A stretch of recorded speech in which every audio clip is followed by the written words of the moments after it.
நாங்களும் எங்களுடைய உச்சக்கட்ட வரலாற்றிற்காக எங்கள் குரு தவசந்தனாருக்காக மீண்டும் எங்களுடைய பிரளயநாதர் குரு தவசந்தனாரே அனைத்திற்கும் ஆதாரம் வேணும். மிகப்பெரிய அதிசய ஊட்டெடுக்கும் ஒரு ஆலயத்துக்கு, அதாவது ஆலயம் கூட சொல்லக்கூடாதுங்க, கிணறுனா இது போல கிணறுன்னு சொல்ல முடியாது. மலை என்றால் மலைக்கும் அடிவாரம் எது என்பதை சொல்ல முடியாது. உச்சிஷ்டம்னா எதுன்றதை சொல்ல முடியாது. உச்ச கணபதித்தவர்கள் யார் என்பதை கூட இதுவரை யாராலும் உரைக்க முடியாதுங்க. உரைத்தவர்கள் எங்கே புதைந்து போனார்கள் என்று தேட வேண்டுமென்றால் உலகத்திலேயே மிகப்பெரிய ஆழி கிணறு என்று சொல்லனாலும், வட்ட கிணறு என்று சொல்ல வேண்டுமானாலும், ஆதி கிணறு என்று சொல்ல வேண்டுமானாலும் சரிங்க, இவ்விடத்தை தவிர வேற எந்த இடத்தையும் குறிப்பிடவே முடியாதுங்க. இன்னும் இது ஊரு பேரு எதையுமே சொல்லலை, நாங்கள் பாட்டுக்கு சொல்லிட்டு வரோம்னு நினச்சிட்டிங்களா? மகாராஷ்டிரா மாநிலம் அஜந்தா என்ற இடத்த தாங்க நாங்கள் குறிப்பிட்டிருக்கிறோம். இதுவரை வரலாற்று புத்தகங்கள்லாம் தொல்லியல் ஆய்வுத்துறையும் எதை சொல்லிக்கிட்டு இருக்காங்கன்னா, அதனுடைய கட்டிடக்கலையையும் ஓவியமாகவும் தான் சொல்லிக்கிட்டு இருக்காங்க. ஆனால் உலக மகா யுத்தங்கள், உலக மகா யுக காரண காரியங்கள் அனைத்தையும் நடத்தியவங்க கூட இந்த இடத்துல தான் முறைசாரா பணி அனைத்திற்கும் முறைப்படி நடத்தி முக்காலத்தையும் உணர்த்தி உயரிய கோபுரத்தை உள்ளூரவே வரைத்தவர்கள் கூட சொல்லலாங்க. நீர் தத்துவத்தின் அடிப்படை நாதத்தை எல்லோரும் வெளியிலிருந்து காட்ட, மேலிருந்து காட்ட இவர்கள் அடி பூதனத்திலிருந்து எடுத்து காட்டி உச்சக்கட்ட பூதநாதர்களாக கூட இருக்கிறாங்களாங்க.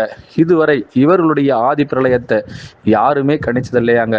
எங்கள் குருநாதர் குரு தவசந்தனாருக்காக எங்களுடைய பீடமும் சரியாக 30 நாட்களுக்குள் இவ்விடத்தை கணித்து இவ்விடமே உலகத்தின் பிரசித்தி பெற்ற மாபெரும் அதிசய பீடம் என்பதையும், இவர்களே வரலாற்றில் உச்சத்தை அடைந்தவர்கள், அடைந்ததின் பலனில் இதுவரை அழியாமல் பொக்கிஷமாய் சுமார் 16,000 நூற்றாண்டுகளிலிருந்து 20,000 நூற்றாண்டுகளை கடந்தும் இன்றும் மலம் போல மலை போல காண கிடைக்காத ஒரே ஒரு சுவடுகளை அப்படியே அழியாமல் பாதுகாத்து வச்சுட்டு இருக்காங்களாங்க.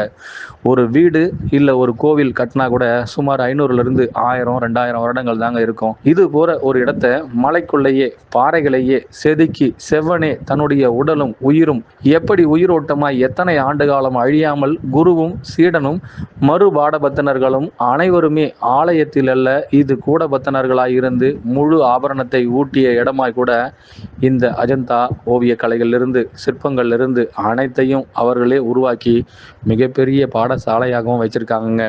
தெற்கு வாசல் கோபுரம்ன்றது மிகவும் பிரசித்தி பெற்றதுங்க. ஆனால் ஒரு மலையே தெற்கு நோக்கி நிமிர்ந்து நிற்க வைத்த ஒரு இடமானா இந்த இடத்தை அறிவிக்கலாங்க. பூதகணங்கள் எல்லாம் இங்கே சாதாரண பிண்டங்களாகவே இருப்பாங்க. ஆதி பிரளயம்னா ஒவ்வொரு குகைக்குள்ளும் நுழையும் பொழுதும் அந்த பிரளயத்தின் அதிநாதத்தை எப்படி எடுத்துக்கணும்னா அந்த நுழைவாலே அதற்கான எடுத்துக்காட்டை காட்டுங்க. உயரிய சொற்றொடரில் எதையெல்லாம் நாங்கள் சொல்லணும்னு நினைக்கிறோமோ அவ்வார்த்தைகளுக்குள்ள அவர்கள் அடங்கவே மாட்டாங்க. ஏன்னா முழுக்க முழுக்க இம்மலையே உணர்வால் செதுக்கப்பட்டது, உயிரோட்டமாய் இன்றும் நிலைத்து நிற்கின்றதுங்கிறது தான் எங்கள் குருநாதரால் இன்றும் உரைக்கப்படுதுங்க.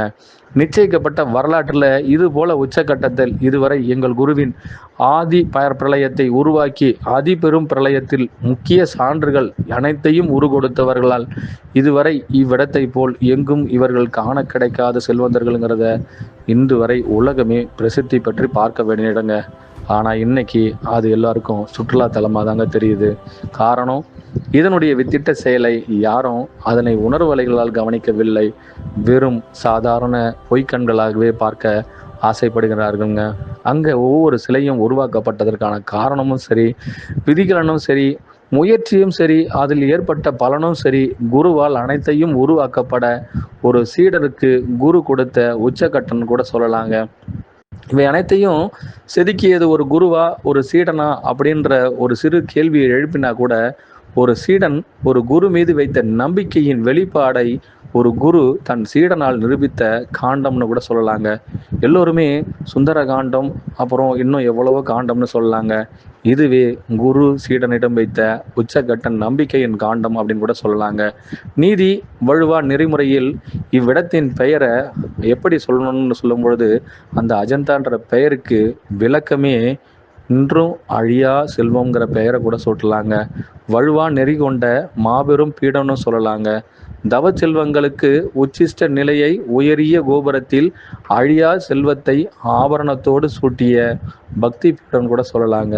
இன்னும் எத்தனை பெயர்கள் சூட்டினாலும் சரிங்க, இந்த இடத்திற்கு மீண்டும் யாரிலும் எந்த பெயர் சூட்டினாலும் அதற்கு பொருந்தாதுங்க. அதனால தான் இதை அழிவில்லா சக்தி பீடம்னு கூட சொல்கிறோங்க. இதை யாருமே அசைக்க முடியாது, அழிக்க முடியாது, எதனாலும் துன்புறுத்தக்கூட முடியாத ஒரு மாபெரும் சுவடுகளாக உருவாக்கி வச்சிருக்கிறாங்கங்க.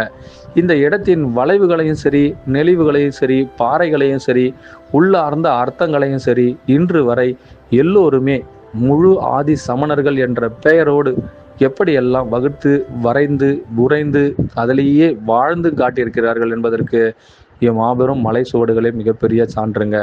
நித்திய கல்யாணத்திற்காக எங்கள் குருநாதர் 7ஆம் துவலையிலிருந்து 11ஆம் துவலைக்குள் நுழைந்த அனைத்து சீடர்களும் கூட்டிய ஆபரணத்திற்காக எங்களுக்கும் இந்த ஒரு மிகப்பெரிய பொக்கிஷம் கிடைக்க வாய்ப்பு கிடைச்சதுங்க. திரவியனாருக்கு இதை எப்படி கொடுக்கணும்னு ஆசைப்பட்ட பொழுது சுமார் 40லிருந்து 45 சீடர்களுக்குள் இடம்பெற வேண்டும். அதிலும் ஆபரணம் சூட்டிக்கொள்ள அனைவருக்கும் கல்கண்டாய் இருக்க இணைக்க வேண்டும். ஒவ்வொரு இனிப்பிலும் ஒவ்வொரு நுசியிலும் அது எப்படி இனிக்கின்றதோ இவ்விடமும் அதே போல் கண்டு கழித்து அதற்குள் நான் இனிமையும் அதிலுள் இருந்த ஆனந்தத்தையும் பெருமையும் உணர்ந்தேன் என்பதற்குள் அதில் அவரவர் ஆபரணம் சூட்டிக்கொள்ள வேண்டும் என்பதற்காகவே அருபெரும் ஜோதியாக இருந்து காட்டியிருக்காங்கங்க.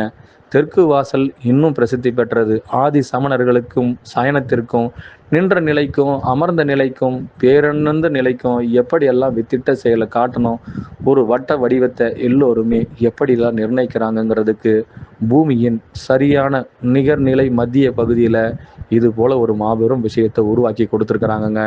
நிஜமான ஞான போதகர்கள் எல்லாம் எப்படி இந்த உலகிற்கு நம்பிக்கையை நட்சத்திரமாக இன்று வரை நாங்கள் உயிரோட்டமாய் வாழ்ந்து இவ்வுலகத்தை எங்களாலே ஆட்சி புரியப்படுகின்றது என்பதற்கு இவ்விடம் மிகப்பெரிய ஒரு சான்றுங்க. மக்களால் இதுவரை உணரப்படவில்லை, மனித நேயம் இதுவரை வளரப்படவில்லை, மக்களிடம் பக்தி என்பதற்கு இதைவிட ஒரு பெரிய சான்று எதுவும் இல்லை என்பதையும் நாங்கள் எங்களுடைய ஆதி சமணத்துவத்தின் 8ஆம் நிலையிலிருந்து அழகாக வடித்து சொல்கிறோங்க. இங்கு 3 நிலை கோபுரங்களை சொல்லலாம். குருவின் பிரதான சயனத்தில் இருந்த ஆதி சீடர்கள் அனைவரும் செய்த குரு சேவையை குறிப்பிடலாம். பிரதான வாயிலில் பள்ளிப்பாடம் என்றால் குருட்சேத்திரம் என்ற பெயருக்கு முழு வித்திட்ட செயலையும் விளக்கமாக சொல்லலாம். நியமனம் பல கொடுத்த குருநாதருக்கு நெற்றி பொட்டே காரணம் என்பதை விட உச்சமே உயரிய நிலை என்பதை உச்சத்தில் அழகழகாய் வடித்து ஒரே உருவம் அனைவருக்கும் பெயர் என்று முழு புத்த நிலையையும் காட்டிய முகாபலி பீடமாக கூட காட்டலாங்க. சொர்க்க சாசல் என்றா இது போல சொல்லலாங்க. இதையும் ஆசனத்தின் 8வது பகுதி என்று குறிப்பிடும் பொழுது முக்தின்னு ஒன்று வேணும்னா கூட குருவின் பிரதானத்திலிருந்து யாருக்கெல்லாம் இதன் முழு பிரபணமும் கிடைக்கின்றதோ அவர்களும் ஆதி சமணர்களே. எங்கள் குருநாதர் குருவின் புத்த கடாட்சம் எப்பேற்பட்டது என்பதை இதுவரை 28 ஆண்டு காலமாய் முழு சமணர் என்பதற்கு இவரே சாட்சியானால் இவரே எங்களுக்கான ஆதி புத்தர், ஆதி சமணர், ஆதி பௌத்தர், ஆதி மகா சாந்தர், ஆதி மகா தீர்த்தங்கரர் என்பதை எங்கள் குருநாதரின் பாத சுவடுகளிலிருந்து என்றும் அவரின் சுவடுகளே எங்களின் வாய் வார்த்தைகளிலிருந்து வெளிப்படுகின்றன என்பதையும் இவ்விடத்தில் நாங்கள் முழுமைப்படுத்திக் கொள்ளவும் தெளிவுபடுத்திக் கொள்ள ஆசைப்படுகின்றோம்.